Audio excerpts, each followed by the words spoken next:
This is a clip from Beyond Classified. You can access the entire episode now at rockfin.com/FKN+. We're going to be talking about a bit about your book, Flower in the River, A Family Tale Finally Told. And the main character is actually not a person. It's a tragic event that I've never heard about before, the Eastland disaster of 1915. But what's most interesting is what you've experienced while writing your book. For now, I'm just going to say that it was a supernatural intervention that greatly influenced the information that went into your book. Is that fair to say? That's fair to say. And it's also fair to say, Chris, that I did not expect that, nor was I real happy when it started happening. But it happened. And as a journalist, I had to report the way it happened. Right on. Well, that's great. This is going to be so interesting. But this is your first time on, so let's start with more about yourself, your background, and what led you to write the book. Sure. I live in the Twin Cities, but I'm not from the Twin Cities. I just moved here. I flipped a coin one day, and I thought I needed to get far, far away from my family. I was born in Johnstown, Pennsylvania, which is also known for another tragedy, and that would be the flood of 1889. And we Johnstown people talk about that as if it happened last year. And so we definitely are kind of a snake bit crew. And so my father was an entertainer, and he got a job on a radio station in Cleveland. So we moved there. I grew up there and never felt at home there. And I think much of my young adult life was spent trying to find home. So I went to different places thinking I might find myself there. And I ended up in the Twin Cities because I didn't know anybody. I had no family nearby. So I thought, and then I landed here. And that's a story in and of itself too, that's tied to the book. I came from, I would say, challenged financial backgrounds. I was always learning how to do side hustles to survive. And one of those side hustles was writing as well as performing. So I was a freelance writer from the time I was in high school. So we're talking lots of decades. And I never really wanted to be a book author because honestly, money's not made in books unless you're J.K. Rowling or Stephen King or one of those people. So even the local Twin Cities is a big place for writers. And so all the writers would say, don't write a book. You're going to, lose your money. So, oh, whatever. So, but then I inherited this story right after my father died in 1996. My mother's sister, who was, I thought, dead, she was a much older woman. She was living in Chicago, a former reporter. Out of the blue, she decided to send this 38-page family document to me of the history of that side of the family, which I knew nothing about. And I think had my father not died, I would have just thrown it in a drawer and just thought, I got other things to do. But I looked at it because I was trying to find something. And I was feeling all of a sudden remorse for having left them behind and disconnected myself from the family. And all of a sudden I wanted to get back to something that couldn't be. So this document, I started looking at it and I thought, whoa, I never knew about any of this. And one of the things that stood out was the story of a ship disaster that happened in downtown Chicago. And growing up in Cleveland, I knew Chicago history really well. I mean, who doesn't love the gangsters, the stockyards, all this stuff, the fire? I mean, I thought, how can this be? Then when I read 800 plus people died, I thought, what in the blazes is this? And then I saw that my 19-year-old great aunt was killed on this thing. And my mother's sister was sending me photos of this woman, and she was beautiful. And I thought, oh my, and it got my heartstrings going. I think because, again, I was already open. And so I was a reporter, a published journalist in the Twin Cities, well known in the Twin Cities for my writing for magazines and papers. So I wasn't like as if I'd never written before. So I thought, I'm going to uncover this and write about this. And Chris, I couldn't find a thing about it. I went to the libraries, and the internet wasn't quite the thing back in the late 90s that it is now. There was nothing there. So I did manage to write an article. I did manage to find the most boring book ever about the tragedy, but there was nothing that had the heart and soul in this. So I wrote the article, published it, and then it went from the little newspaper I was working on, it went to the big paper. Somebody at the Star Tribune said, when are you going to write a book? Somebody at the other daily said, well, how about the book? I thought, book? Hell no, I'm not going to do that. And but it planted the seed.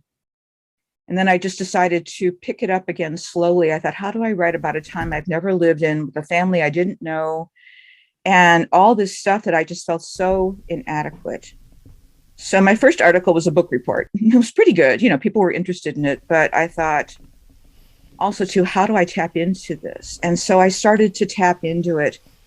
And then it went from a book report, kind of a journalistic event, to a series of events that I still to this day can't explain away. I can't explain away. I would have to say, though, I was self-conscious about it, about some of the things I was uncovering. And I'll give you an example. I live in the Twin Cities, which is about maybe a 7-hour drive from Chicago to Chicago. So I drove down there to the first time to see this woman's grave, and I'd never been to the cemetery. It's outside of Chicago, and I barely can find my way out of a paper bag. And this is before GPS was what it was. So I circled, found the cemetery, and it's massive. And I thought, what did you do? What did you do? I wanted to see her grave to make sure that I'm not imagining this. And when I went to the cemetery, I was looking around for a while and I couldn't find it. And then all of a sudden I realized I parked right in front of it. Things like that were happening. And then again, I learned later, this is not unusual at all, but at the time I was pretty isolated and honestly embarrassed because I thought, am I losing my mind? Am I going mad with grief about what was happening with my father and all that? And then I should say too, when I was working on this thing, I'd be writing, and then things would happen in my apartment, like things flying off the refrigerator. And the Twin Cities is not on an earthquake fault line, okay? And it would happen several times. And I thought, what in the name of God is this? And I knew actually what it was because I'm going to backtrack a little bit. Growing up with my father's side of the family, they're Eastern European, and it's a very complex identity. We are part Romani, Gypsy, as we don't like to be called, part Carpatho-Rusin, which is another ethnic minority, and also part Ashkenazi Jewish. So we had a lot of interesting folk magic superstition blended with the culturally acceptable faith stuff. So it wasn't as if I hadn't seen people talking to the dead. It wasn't as if I didn't grow up with fortune tellers and witches. I did on that side of the family, but I thought I was too sophisticated to be part of that. And my family members used to say, you've inherited it, you can do this. And I thought, oh Lord, I got enough trouble, just being alive. So all of a sudden, all those memories, when I was working on this piece about my aunt who was killed, came flooding back. And I thought, oh my gosh, am I actually tapping into her, or is she tapping into me? By the very act of attention to this long lost, unknown branch of the family, did I bring them to life externally, or is it my blood that all of a sudden has found a spectrum area, if you want to call it that, in my blood that has come to life because I know this? And then it seemed like it was rapid fire. The other thing I should mention, Chris, is just comical. Remember when I said I moved up here to get away from my family? Yeah. When I looked at this document that my aunt had written, my living aunt, my mom's sister, I kept seeing that other family members had immigrated to Western Wisconsin, just across the border from where I was living. In other words, my great-great-grandmother and her children, lots of children, were just buried less than an hour from here. So I had moved to the mothership and I didn't even realize it. So it's that family line that I was following all this time, but didn't realize it. Wow. So my preconceived notions of how clever I was and how independent I was and how detached I was from my family fell apart. And it's funny now, but at the time I thought, who am I? Who's guiding this ship? How much in control am I of my fate? And I really didn't know. And I really felt like I was to the edge. It wasn't pleasant, let alone all the supernatural stuff. I thought, stay out of my freaking apartment, you. I mean, I'll write about you. But it was very disconcerting. And also, there weren't too many people I could talk to about this. It was kind of a lonely journey, but I thought I have to stay with this. I don't know what it's going to be. But at the end, when I was not done writing, but I reached a place I had something like 80,000 words. That's not an article, that's a book. And I thought, well, I don't know how to write a book like this, but I had written a book like that. But I still had to get, writing articles is one thing. A book is a different set of abilities, which I didn't quite have at that point. So I thought, let's just try to put this together. I created fiction because it was easier to make the truth known through the fiction. And the fact is, I've been around, but I wasn't around in 1915. So I had to construct, what was she like? Tell me what the family was like. And I had to put that together from stories that I heard and then kind of make up the rest. I had to go into the history of Chicago. So there was I had to become a polymath. I had to learn history.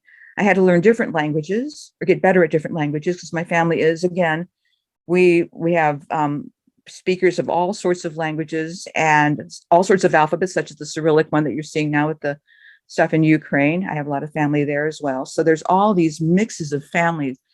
And so I can't integrate them all, but I can pay attention to each one of them and bring them. You come forward, you go back. We're going to talk about you now, and we're going to bring this to life. I had to bring the story, and I had to also ask the question, why? This is the anniversary of the Titanic, by the way, today. Why was the Eastland lost? Why is the Titanic remembered? And there's no single reason, but I think the class of people, we Eastern European people are, when you think of us, you think either, Russian villains in these various procedural dramas or James Bond films, or you think of Bela Lugosi and Count Dracula or the Villagers. I mean, those are my people. And so it's one of those things where we're thought of as kind of almost jokes, or if you think, why I didn't mention the Romany in my book, I thought I didn't want to rely on the cliche because there's so much more to us than the cliches that you see. Yes, we are magical on that side. Yes, we do these things, but we are far from cliches. We've had struggles, we've had difficulties, and we're complex. And so how do I respect the departed in this, that the other question I asked myself. So it was a gravitas of dealing with supernatural, which I really didn't want to deal with, dealing with the dead, because the dead were dealing with me.